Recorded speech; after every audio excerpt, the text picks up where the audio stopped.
Good morning, I am Dr. Rashida. Today my topic is craniosynostosis. What is the definition of craniosynostosis? Craniosynostosis is the pathological condition that results from premature fusion of one or more sutures in cranial vault, and it is associated with the deformity of the vault and the cranial base. I want to tell you about few salient points in the history of craniosynostosis. In 100 BC, Hippocrates described abnormal head shape with the cranial suture involvement. In 1851, Virchow coined this pathological condition as craniosynostosis. In 1999, Alden identified there is a compensatory growth to one side of the suture line in case of craniosynostosis. Incidence is 1 in 1000 live birth. Craniosynostosis can be classified into syndromic and non-syndromic craniosynostosis.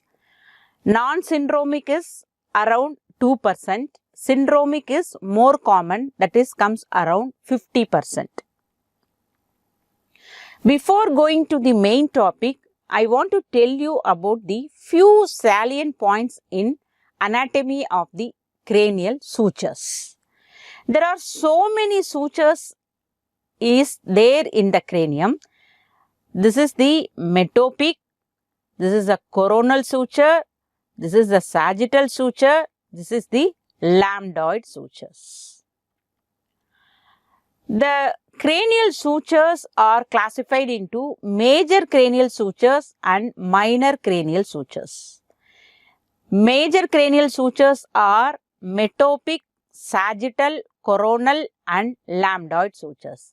Minor cranial sutures are frontonasal, frontosphenoidal, temporosquamosal.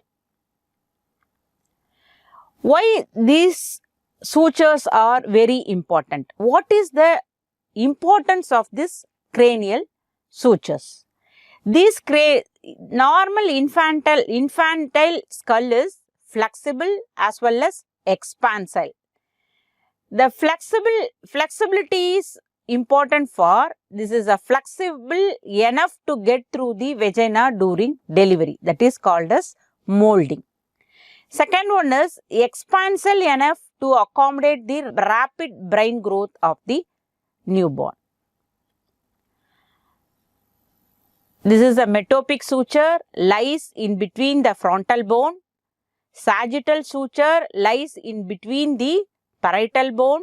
This is the coronal suture, lies in between the frontal and the parietal bone. This is the lambdoid suture, that is the paired suture, lies in the posterior aspect of the skull. It lies between the parietal and the occipital bone. The sutures are very important because it allows the growth of the brain perpendicular to the suture line. Okay. So, growth at suture lines related to the brain growth. The sutures are closed, that is the ossification by the age of 8 and bony union by the age of 20. The early closure causes growth parallel to the suture line.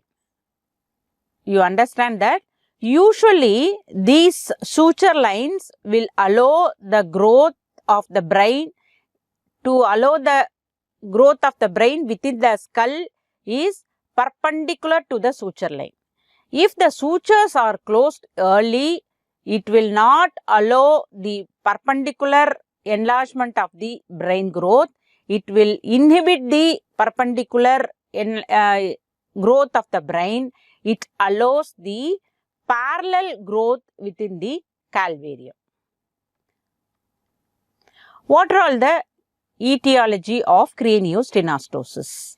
The genetic role may play a major role in some craniosynostosis, as well as it has an inherited tendency or family history has been reported in many cases, and Sometimes it usually in sporadic occurrence with no known etiology.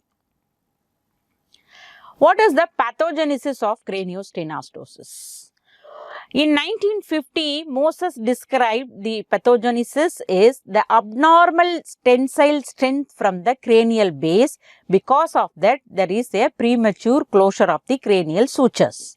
In 1960, Cohen is described as the suture biology or in utero compression may causes the premature closure of the cranial sutures. In 1993, the Obermann is described. There is a role of dura in the suture fusion. Is the dura in the suture line, that is in the sutural line of the cranium, may play a major role in the premature closure of the cranial sutures. In 1998, Levine described as there is a interaction between the dura and suture may play a major role for the craniosynostosis. Coming to the classification, the craniosynostosis is classified into syndromic and non-syndromic. What are all the non-syndromic craniosynostosis? Number 1 is metopic stenostosis, number 2 is sagittal stenostosis, and number 3 is unilateral coronal stenostosis, number 4 is bilateral coronal stenostosis, number 5 is lambdoid stenostosis. Among this non-syndromic craniosynostosis, the isolated sagittal stenostosis is more common and isolated lambdoid stenostosis is more uncommon. And what are all the syndromic craniosynostosis?